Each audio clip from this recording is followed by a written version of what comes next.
All right, good afternoon, everybody. We have about a minute before we're going to officially get started. We're going to give people a couple minutes to get in before we're going to go into the content itself. So go ahead and get yourself situated, and we're going to get started in just a second.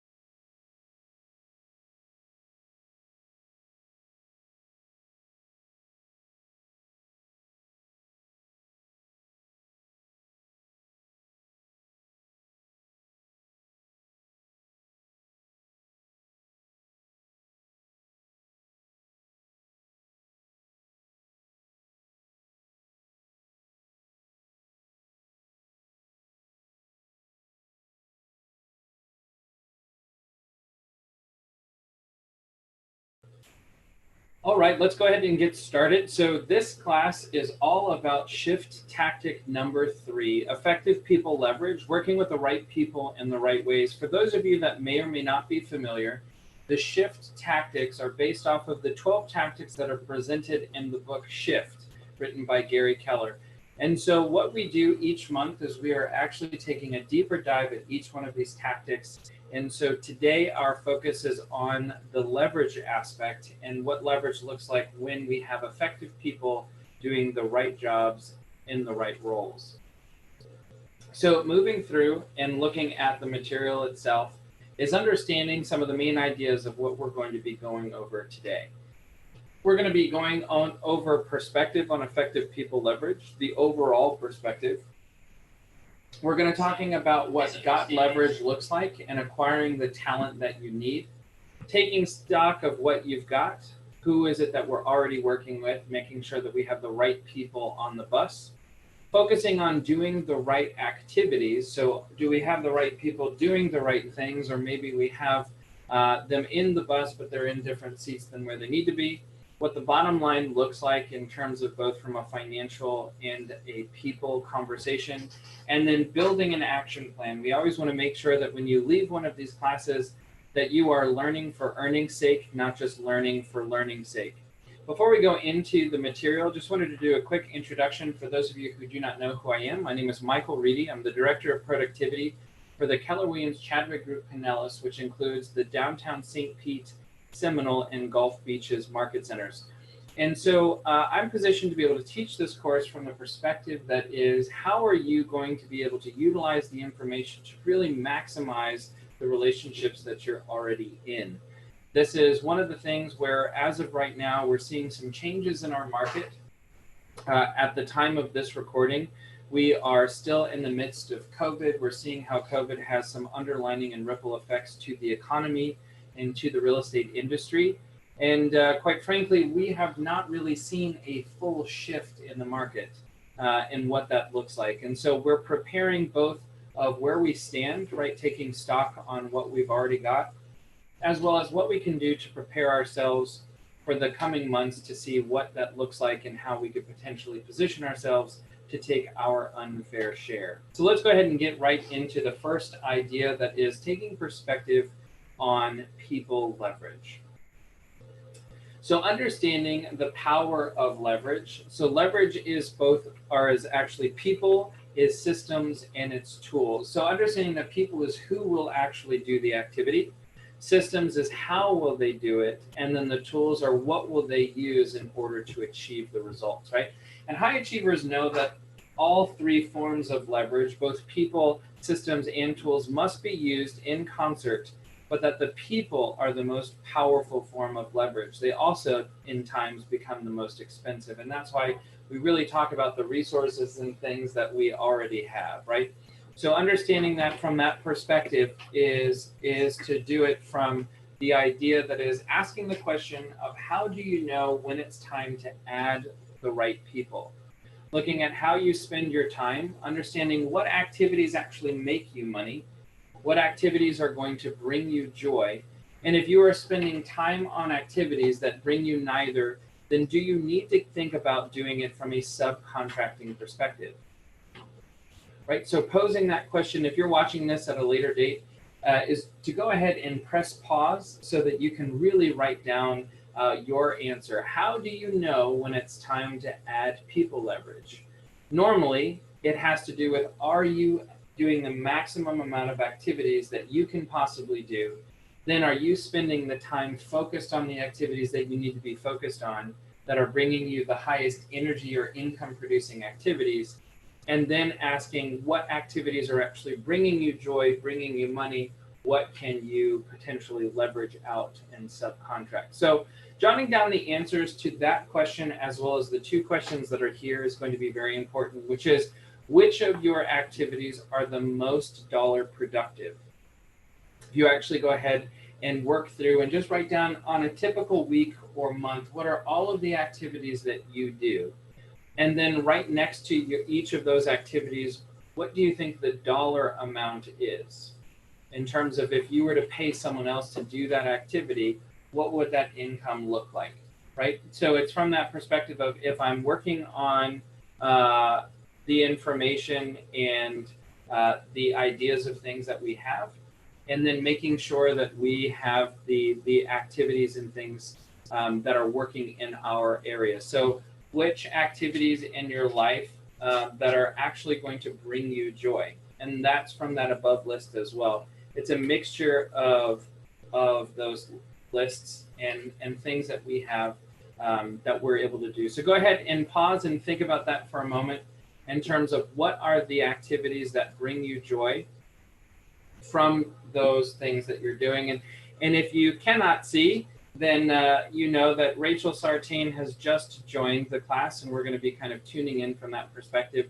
You will be hearing from both of us, and hearing from Rachel, especially as she's taken this on a personal journey around what it looks like to build out this leverage. So Rachel, for those that may or may not know who you are, because we do have some people, if you don't mind just introducing yourself really quickly, and where this information, why is it so important that you be on this training and that we bring this training to our people?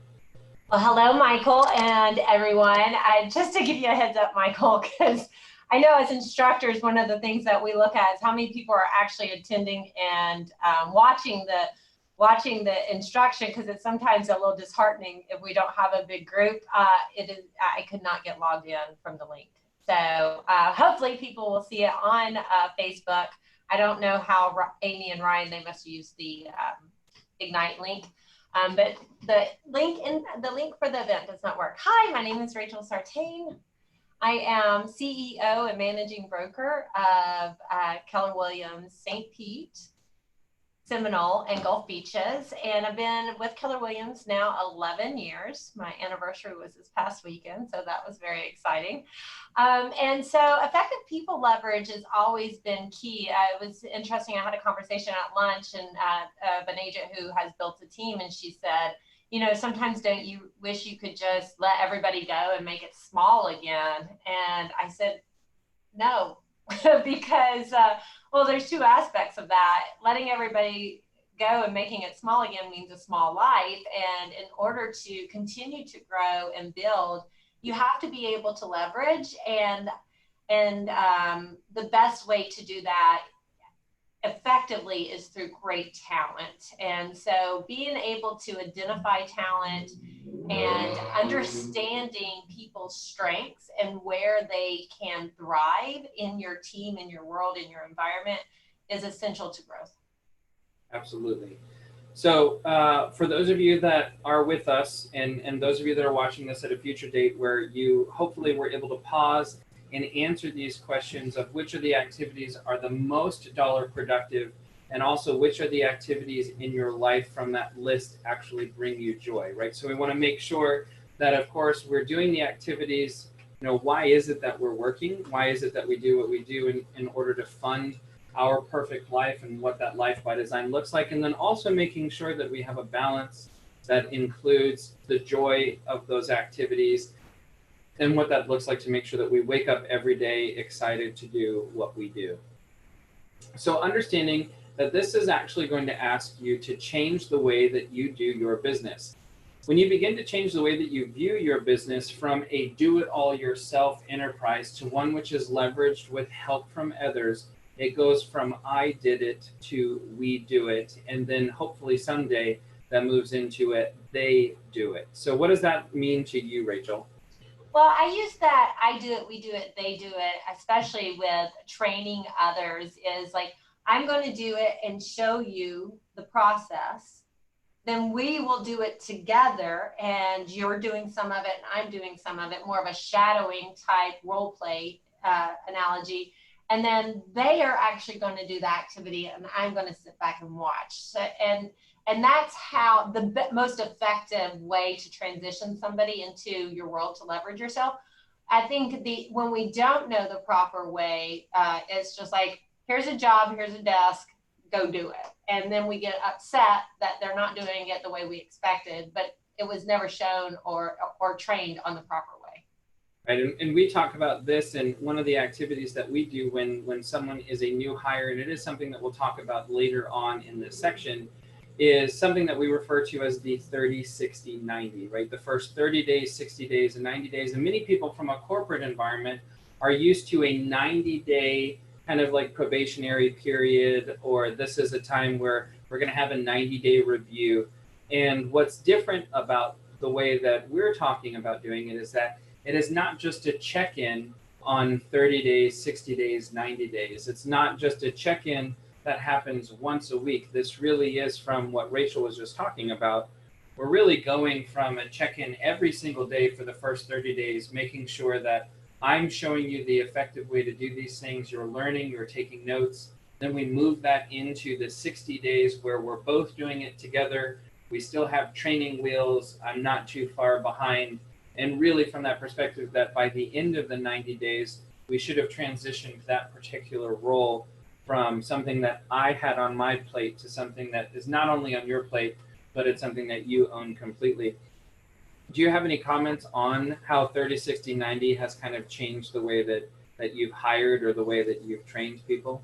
Yeah, I got a few. So, you know, when I'm teaching on this stuff, please know I've made every mistake and failure that you could possibly imagine. I remember hiring people to work in our leadership team, and then I wasn't even there the first day they started. So much less I didn't give them a path. I wasn't even there to greet them. But, you know, these are things that might come naturally to some, but for me, it's definitely been a learning process. So think about putting yourself in a world where the first 30 days, you already understand the activities you need to do, the results you need to have, and the training that you need to take in order to reach those goals. And then those next 60 days are just taking the 30 days and building onto it, enhancing your skill set, enhancing your mindset and your habits and your knowledge, so that you can hit even the next step in the result. And then the 90 days, by the end of 90 days, you should be performing your role at the height of the right level. And so those 30 and those 60 days give you time to build momentum and get there. Absolutely. So understanding that there are some decisions that we have to make in terms of the people leverage decision tree, right? So it's asking that question, do you have people to help you? Well, if the answer is no, well, then you have to get leverage by potentially using allied resources, subtracting help, and then getting to the place of adding staff. Yes. So, Michael, you know, this question is kind of funny to me. Do you have people to help you? The answer is always yes. Are you using the people in your world to help you? Might give you the answer no, but you always have people to help you. Just identifying them and learning to rely on them is the key. Right, and we're going to talk about this in coming slides, but you'll actually see that asking the questions of allied resources, right, meaning not on payroll, then looking at who are the people that are in my world that could potentially be part-time payroll or could be leveraged or could be shared among other people that need to use those needs from a subcontract perspective. And then it moves into understanding that hiring someone on the actual payroll is the last step that we're doing in terms of exhausting all of the things that we have to ensure that we're running a profitable company. And not just that, it's a big commitment when you're adding someone to your team. And if you're adding someone to your team from the perspective of how do I create a world that's going to support what this person is looking for, that can't just be dismissed because we hire someone and fire them when we have money, and then when we don't, we just go ahead and let them go. It really is about thinking outside the box and making sure that we're coming from a place of profit first. And I love to, like, I think it's Gene Rivers and a couple of other trainers that I've had the privilege to learn from. They teach you that when you bring somebody into your world, when you hire somebody, it's like a marriage or adding a family member. And I don't think that we take it that serious. I think that, you know, it's like we see an advertisement on Indeed, we look at their resume and say, okay, they look good. So we, with the effective people leveraging process, it really is like dating to make sure that you want to be in relationship with somebody. And if you and they are choosing to be in relationship, then it's a commitment to one another. It puts a different perspective on it. Yeah, absolutely. And so you can see here that when it's asking you the question, do you have people to help you with that, to that point of, do I have people, right? Do I have people that help me with this particular task? That's the question of where we go yes or no. So maybe I do have people, but I've not handed this off to someone else. Well, maybe the answer is yes, I do have people. Do I have enough people? So with everybody that's here, if we are all focused on the highest income activities that we can do, also associated with what brings us joy, do we have enough people that can cover those spaces? And then do we have the right people? So it's one thing to say I've got people. It's another thing to say, do I have the right people doing the activities? Rachel, what happens when you don't have the right people? You get in their sandbox and do their job for them. So now you're paying somebody and you're doing their job for them. And what that creates, Michael, is a lot of resentment. And I don't know about you, but I don't like resentment. It just, it chews at your insides. I don't know. I've always thrived in animosity. No, it's really from that place. And I think as a business owner, right, the idea that you are signing a check every 2 weeks and you're looking at this person and going, I did half of that job, or what am I paying them for? That's very much where sometimes we could have the right people. We hired them. We loved the fact that we thought that they could bring a lot of value, and we were looking forward to bringing value to them. And then that goes to the next question, which is, are they doing the right things? So how often have we hired someone because we liked the person or we saw the talent, but we really didn't actually ask the questions of, what does this role entail? And what are the specific tasks that I'm hoping for this person to master? And so when you're thinking about that, that's the question, which is something else that we do, which is something that is called finding the missing person, or the missing person's job description. So Rachel, what does that mean? What does the missing person's job description mean? Well, you know, it's so fun doing this class with you, Michael, because it feels like you're just pointing out all the things I've done wrong in my career and I've learned from. It's a coaching session. I didn't know if you knew this. So I used to hire based off of a person, not the role. And I think that's very common. We find people in our world, we fall in love with them and their strengths and their personality, and we just want to work with them. It's key, though, that we understand what is the job description we're looking for, and then finding the right person for the job description. So you first have to identify the role before you ever look for the missing person.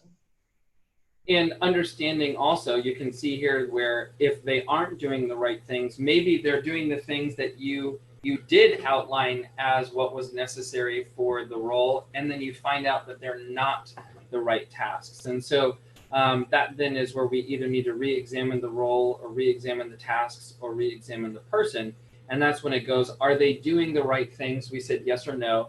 And then are they doing the right things? Yes, but are they doing the right things well?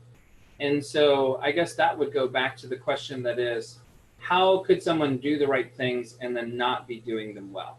What does well mean? And how would you take well in the way that this question is structured? Well, it goes back to the conversation we had this morning on Reedy and Red. It's capacity and cul-de-sac talent. So well to me means that they're not just doing their job, but they're passionate about doing their job the best way they possibly can. And we were talking about this with Brene Brown's book, right, Dare to Lead, and it was that, are you striving for excellence, right? Are you striving for that highest level that I can possibly do this task? And that's a little bit different than perfectionism, but it's from that perspective, that is to say, do you have people that are wanting to do the job and have a genuine sense of wanting to strive for excellence in that role? Because if they do, then obviously guiding, coaching, training, all of those things are not only going to be received, they're going to be received well, and then that's going to equal more opportunity and more success. Right. Yeah, just don't confuse perfectionism with striving for excellence. They are different. Yeah, absolutely. So understanding and asking that question, are they doing it well? If the answer is no, then the follow-up question to that is, do they need coaching or training? Well, what's very interesting is, I love if your answer is no. I don't quite know where your answer would be a no to coaching and training, unless you think that it's just not going to be beneficial to that individual. You think that they're not going to receive it. Well, there could be some integrity questions and things like that that come up during that process. So that coaching and training aren't going to get you out of an bad integrity hire. And so you can see, if the answer is no, then you either de-hire, right, where you allow that, you release that person to future opportunities, or you top grade, where maybe we have someone in our system who can actually come in and do that job correctly. Now, if that person is doing things well, then we can praise and reward, train and hold them accountable, and then lead and motivate, and then retain our talent. One thing, Michael, that I love about this process is it creates a science behind the hiring process and behind the training, consulting, and growth process. Like it actually puts a science model behind it.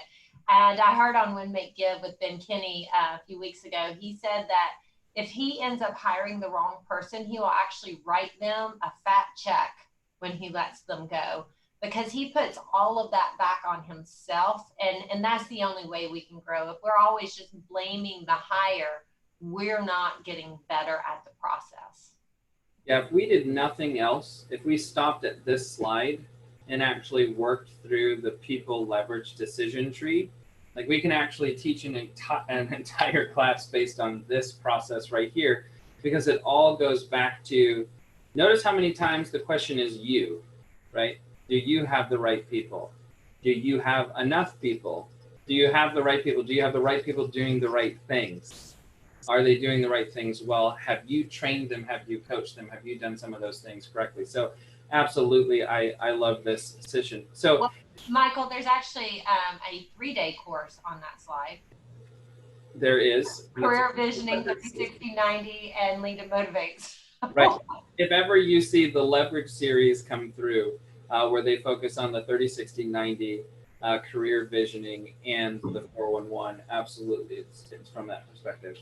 So looking here, it says you have some decisions to make, and understanding the team concept is to start thinking about your team, not just as the people that you employ, but the larger circle of people in your life who can help you achieve your goals. You know, right out of that Zig Ziglar, you can get whatever you want if you help enough other people get what they want, is absolutely the idea. You know, and I love the quote that Becky McConnell posted this morning, where she said, you know, our boss is a title, but a leader has the people. And so really understanding that your results are never going to be the results of something that you've done by yourself. Even if you are a solo agent, you think that you do every single thing by yourself, it's understanding that there is always a team around you, whether they are on your payroll or not, that help you close difficult transactions every day.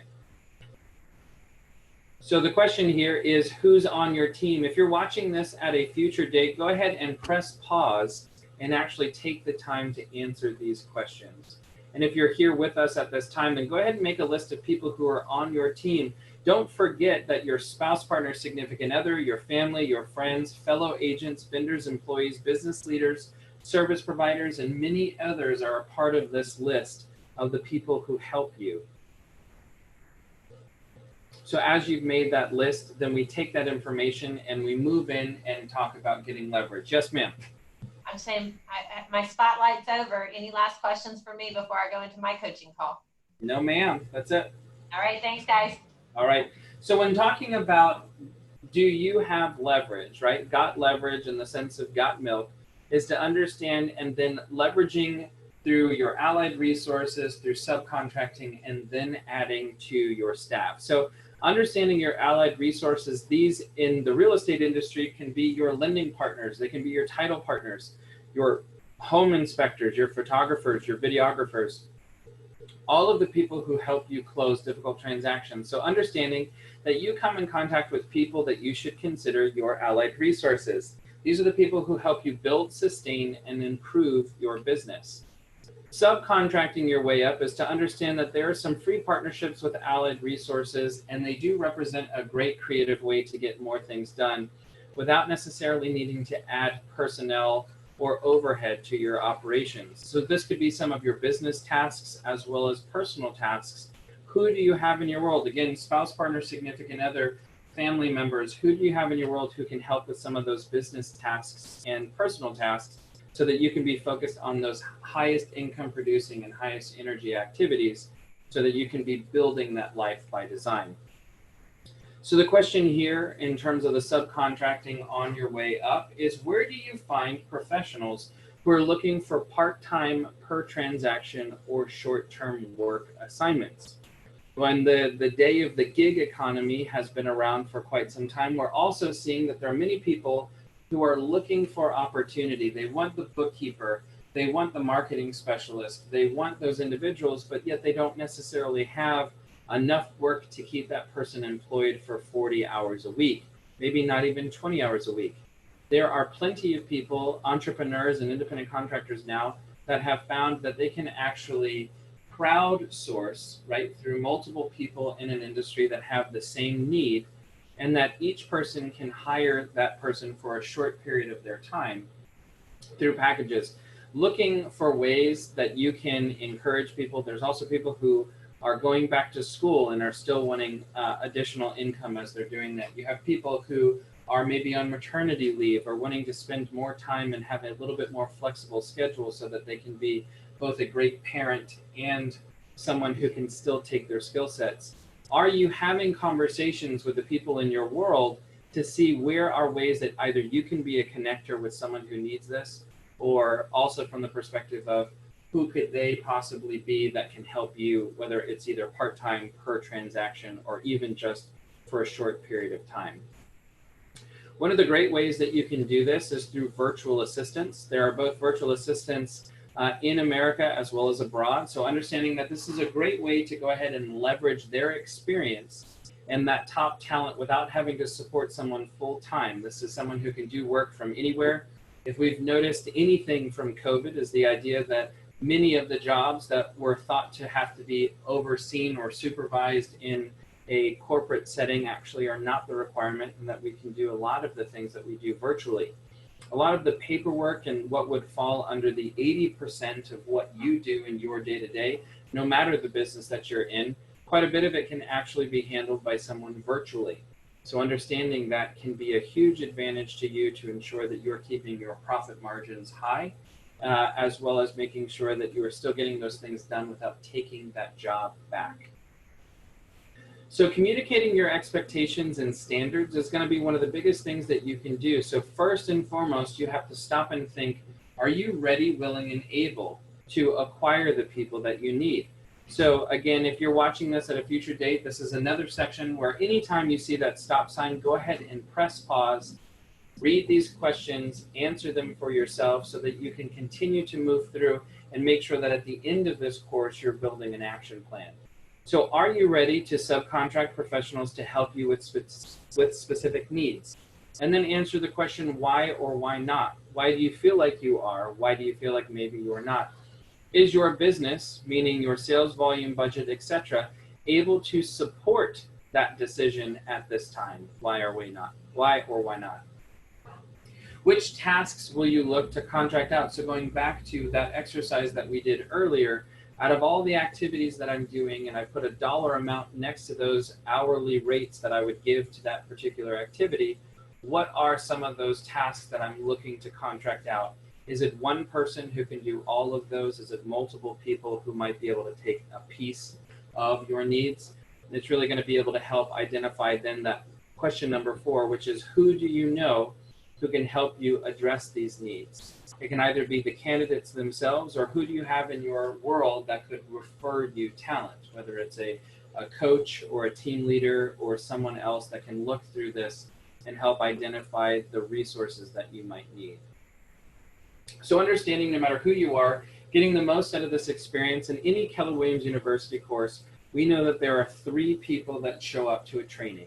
You've got the prisoner who actually doesn't know why you have to be here and is looking for a way to get out as quickly as possible, which if it's virtual or if this is a recording, go ahead and press stop if you're having that feeling, or go ahead and log off. There's no reason. You're not trapped in a classroom, and no one's going to shame you because you're going to walk past them or have to scoot through the pews. This is from that perspective that if you're a prisoner, you're really not going to engage. You're not going to be looking to do these exercises. Maybe you have it just playing in the background. This is really about being intentional and focused throughout the training. If you're not a prisoner, maybe you're a vacationer, which is the idea that a day in training is better than any day on the job. You tell your spouse, partner, significant other, you've been at work all day and you basically have just floated back and forth between this in the background and playing a video game or whatever it might be.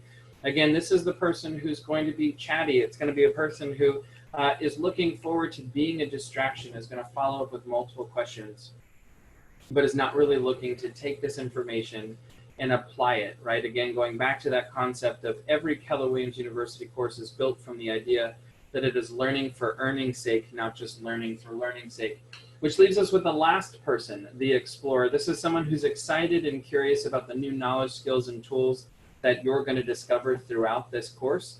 And I hope that that is all of you that are still listening at this point, because you want to take this information and say, I might be in a really great position in my business right now, or I have the intention to, but when the market shifts, I know that I'm going to have the proper steps to make sure that I can navigate and still have a profitable business.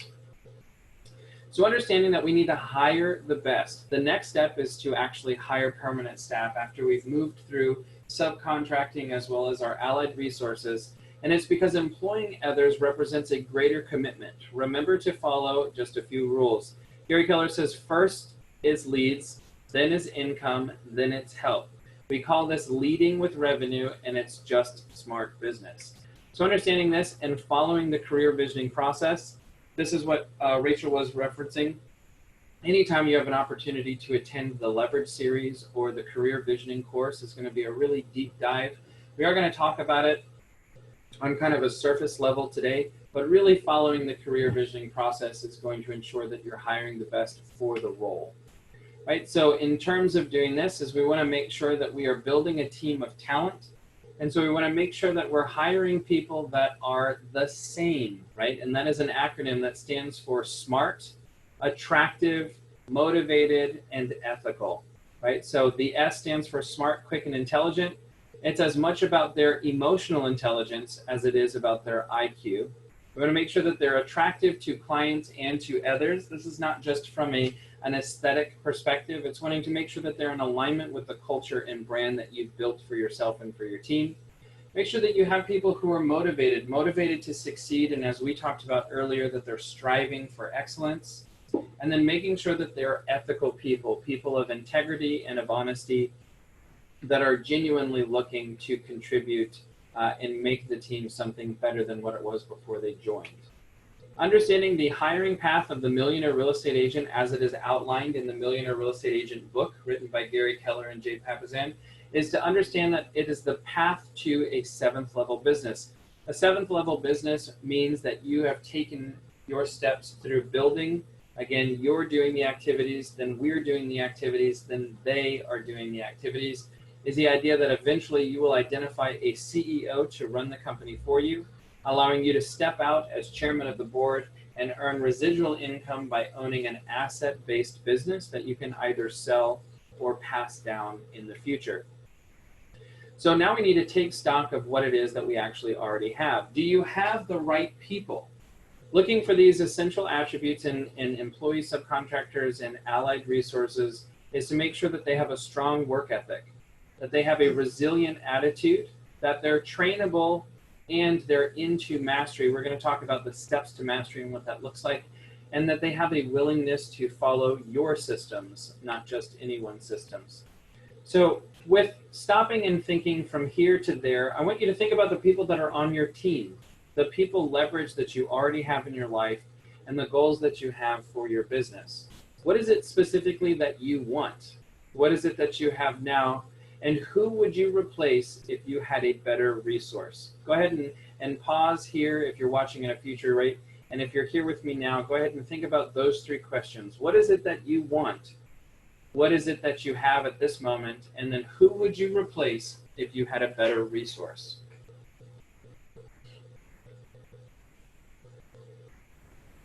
Once we take stock on the people that we have, we now need to ask the question of, are your people a behavioral fit? Meaning that each job role has its own behavioral requirements. The person who needs to be an assistant is detail-oriented, is making sure that they're focused on certain things. If you are hiring someone who is a social butterfly, they are not detail-oriented, they do not like systems, they do not like to sit at a desk all day long, that person is not going to be the right fit behaviorally, because they're going to be distracted. They're going to want to be doing the water cooler talk in the break room. They're going to want to be on social media. This person is not going to have the same behavioral requirements that is really needed to excel in that particular role. So understanding that when the behavioral traits of a person actually match the behavioral requirements of the job, they will experience job behavioral comfort, meaning that they thrive in that space. When a person's behavioral traits are not matched to the job, they will then feel job behavioral discomfort. And it's much more likely to result that this can lead to bad business for all involved. Just as what Rachel was talking about, that animosity and resentment that can form is really because we have the wrong people on the bus. So asking yourself the question of, do you need to top grade or do you need to de-hire, is to understand the truth that people often hire employees too quickly and they fire too slowly, right? So they hold on to them way too long when things aren't working out and it feels very awkward. We actually want to do the opposite with career visioning. We want to hire slowly and we want to fire quickly. So focusing on doing the right things, making sure that the employee themselves is doing the right activities, is making sure, are your people doing the right things? Making sure your people leverage is really adding leverage to your business. That is to make sure that the people are helping you to either magnify your potential income, they're to multiply a force or action to gain an advantage, and that they're there to take your business to the next level. So are you doing the right things first and foremost, is to make sure that you get back in the game. So having a new strategy of quit passing out leads and start passing out appointments. And so what that means from the perspective of doing the right things is, are you really doing the client acquisition aspect of your business so that you can be putting people in front of qualified individuals? Training and coaching your people to do the right things well. This is the time to be a great leader coach versus being a leader boss. So a leader coach, right, is not just someone who leads by example. A leader coach is someone who leads by example, who casts a vision, who gets buy-in from their people and then holds those people accountable to the buy-in so that they can achieve more. Where a leader boss is just the person who leads by example and is not really being supportive. You want to empower your people so that they can do the best job that they can. And whether that is you or that's giving them the coaching and training both externally as internally as possible, then that might be what's necessary. If I am not the best person to train someone administratively, then I need to find someone who has done that role administratively, or maybe there is a MAPS coaching course or a KW coaching course or training that I can send that person to, so that they can then be empowered. Realize that empowering people does not mean doing something that you're not comfortable with or that is not in your wheelhouse. Empowering your people is to be the source of the source, to connect them with the tools that they need so that they can truly excel. So understanding a little bit of a word about systems and tools is that systems is how you get the job done, and tools is what you use to get the job done. There's a big differential about the how and the what in terms of the systems and tools that are a part of your business. So understanding that technology, especially today, is to understand that the ultimate goal in adding technology to your business is so that it can set a higher standard of production for both you and your staff. Understanding the bottom line in terms of what this means for you and your business is the idea of understanding the 80-20 principle. Predictably, 80% of our results will come from 20% of our actions.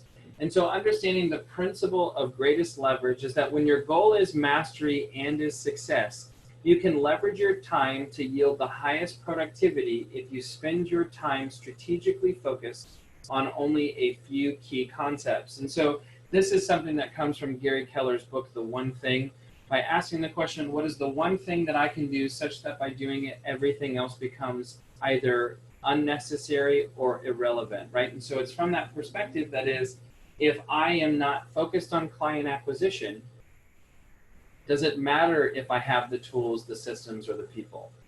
Right? If we look at real estate, we have client acquisition, client services, contract to close. There is no contract without clients. There is no customer service without clients. There is no database without clients. And so understanding that focusing on your one thing, or what are the 20% of the activities that you can do, such that by doing it makes everything else easier or unnecessary, is understanding the principle of greatest leverage. Once you've identified the activities that you should do, it's about doing more of those small activities and making sure that the remainder of the things that need to be done are then leveraged out to other people. Some of the things that we use is the Career Growth Initiative. These are tools that we have on KW Connect, talking about listing management, knowing the listings that you need in order to have the sales pipeline that you need for both buyers and sellers, all of which is going to equate to your value, which is your agent trends, what happens in your business in the local market, what your language of real estate looks like in terms of how you beat your competition and what your value proposition looks like, and the fact that you're a local expert so that that person can trust you, can trust your team, can trust your business to help them get what they want and for you to get the gross commission income that you are looking for. Another tool that we use is the 411 and the 4 conversations. So understanding what is the number of listing appointments that you need to go on, for the number of agreements that you need to take to lead you to the closings that need to happen in order to have the profit to fund your life by design. Understanding this, that there is a conversation, you see the wall of value between listings taken and closing, and that's absolutely the case. And yet there is a wall of value in between each of these conversations. There's a wall of value even before the listing appointment, from the conversation on the phone or when networking and connecting with someone. What's the wall of value that made them believe that they should go on an appointment with you? What's the wall of value during the listing appointment that gets them from the appointment to signing an agreement and trusting that you're going to help them get the job done? What's the wall of value from the agreement to the closing of how you helped navigate them through this transaction so that they can pay you what you are valued, as well as want to give you multiple referrals and repeat business, where again we have a wall of value from the closings and the profit, and then from profit to referrals. Now is where we take this information, and for those of you that have been watching and those of you that have paused to actually ask those questions, is that you really don't want to put this guide away without developing a plan to put what you've learned into action. So you want to refer back to an action plan that uses this guide to assess where are your strengths and your weaknesses, your areas of improvement, and what are some of the steps that you will take to improve your skills, both in the hiring process as well as the leveraging aspect, to ensure that you are keeping the highest level of profitability for your business, so that you're doing the activities that bring you the most income and bring you the most joy. Understanding that we have other shift tactics throughout this process, right? So we have actually done gaining mind over market. If you'd like to go back, you can watch on the resource library a recording of gaining mind over market, as well as upshifting your lead generation.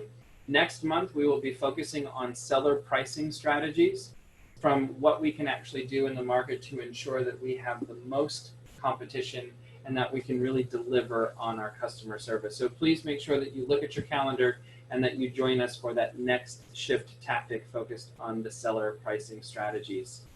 From this moment also, if you're watching, go ahead and press pause and ask yourself, what are some of the ahas that you've taken from this process? What behaviors do you intend to change from this course?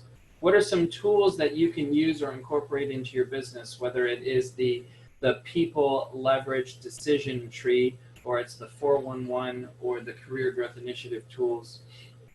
What does accountability look like for you for the hiring process, for using your allied resources or subcontracting some of the work out?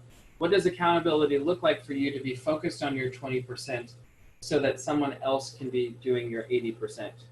And then what will you achieve by building an action plan, by putting these actions, these tools, and these accountability steps into your day-to-day for your business? That is why we always end with our ahas to achievement, is because we understand that this course is from the perspective of learning for earning's sake, not just learning for learning's sake. Thank you all very much for taking the time to sit through and really look at how the people leverage can be effective for you and your business.